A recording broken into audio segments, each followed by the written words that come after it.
Hello and welcome to Flagstaff TV. Today we are joined by Krysztof Zielicki, who is the interim chairman of Angus Energy. Chris, thank you so much for joining us today. Thank you. Chris, please could you start by telling us about how new developments at Angus Energy are going? Well, production is going very well. It's stabilized. We're expecting the new compressor to arrive in the UK fairly soon. It's a booster compressor, which will be installed early next year. So we will both increase and stabilize production towards the end of February, early March. However, today, what I'd like to talk about is hydrogen, actually, which is a brand new area which we're examining for Angus. And why hydrogen?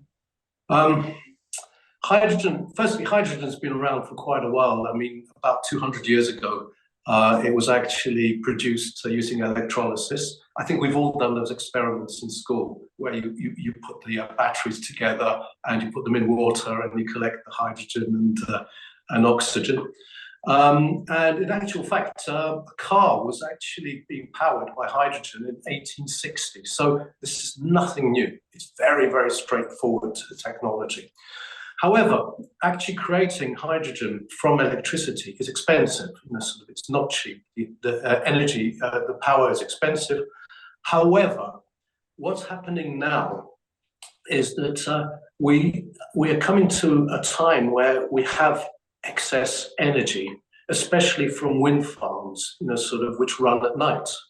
So hydrogen can now be produced very, very cheaply from this extra energy which you have, which is doing absolutely nothing at the moment. It's just not being used. So hydrogen is an exciting way for the future to sort of work. So we talked about why hydrogen. Now tell me, why Angus Energy? There are several reasons. The first one is the actual location of our field in Salt Fleetby is very, very close to where several offshore power grids actually come in. And in actual fact, there's also a plan to run the Scottish wind farms, have power cables coming in all into the area very, very close to the actual site. So, and on top of that, we have onshore wind farms. So you have a huge amount of energy which is sort of coming into that region for good reason, because there's an awful lot of factories, there's steel mills, there's an awful lot there. So the first thing is the location is ideal because we're very, very close to power cables coming in, which we can actually utilize. The second point is that we're actually close to factories. Scunthorpe is not far. These factories will require hydrogen. So it's an ideal sort of location to bring power in, create hydrogen, green hydrogen. We're not talking about, the gray or anything else. We're talking about green hydrogen from green sources. We will then be able to basically sell it into various locations close by. And on top of that, we have a reservoir. So the most interesting thing is if we are not able to sell the hydrogen, we can pump it into the reservoir, mixing it in with the gas that's already there, which creates an extremely interesting opportunity for, number one, being able to use electricity which is generated at night, for example, which nobody needs. So right now, people switch off these sort of huge wind farms are just switched off. You can basically use that electricity, which is basically costing you nothing. You can then basically use that for creating hydrogen. You can sell that hydrogen.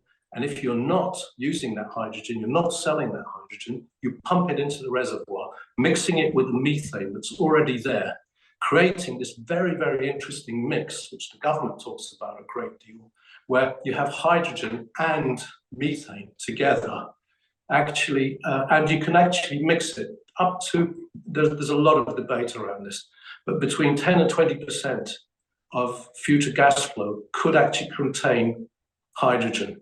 So we can actually mix it in the reservoir itself, pumping this gas into the reservoir, which we already have. Chris, how does this fit with the government's green strategy? It's basically essential. I mean, you have to do something drastic in order to make this work.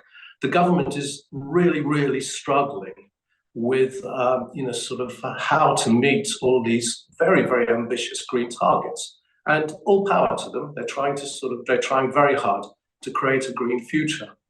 However, you have to use up every single piece of energy sensibly. So the idea of having, offshore sort of wind farms, onshore and offshore, doing absolutely nothing at night is a huge waste. So this is a central part of the government strategy. The other interesting thing that's happened is we were actually identified in January 2024 by the International Journal of Hydrogen Energy as the third best place. Salt Fleetby was the third best place to store hydrogen. The other two, in fact, and the best site in the whole of the UK onshore. So we are one of the top, we've been identified as one of the top potential sites when you can store hydrogen. Hydrogen will actually act as a battery.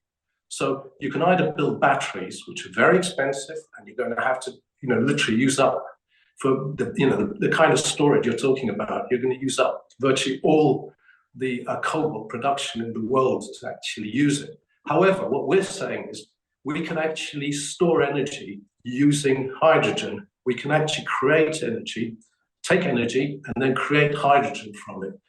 This is, like I say, an essential part of what the UK government's looking for. It's not all of the solution, but it's part of the solution. And then this hydrogen can power plants, it can power factories, it can power cars, it can power trains, it can power everything. Chris, finally for today, what are the next steps? We still have a long way to go. I mean, these are early days. There are some very, very small hydrogen projects. I think the government wants to literally sort of increase this hydrogen to 100-fold. So we need to have some pilots. In order to make that happen, we need to have basically various planning permissions. We need various, ideas on how to actually sort of make this move faster. Actually getting a pilot working, we can get one probably working within 12 months, on site. However, we need all the permissions, we need all those things. So I think the essential part of this is the technology's there, we can do something cheaply, much cheaper than offshore. The offshore ideas are very exciting, but they're going to take years and years and cost anything up to 5 to 10 times as much. This is cheap, this is fast. However, we need to have the full support of the government to make a scheme like this work. Chris, thank you so much for your time today. Thank you very much. And thank you for watching Flagstaff TV.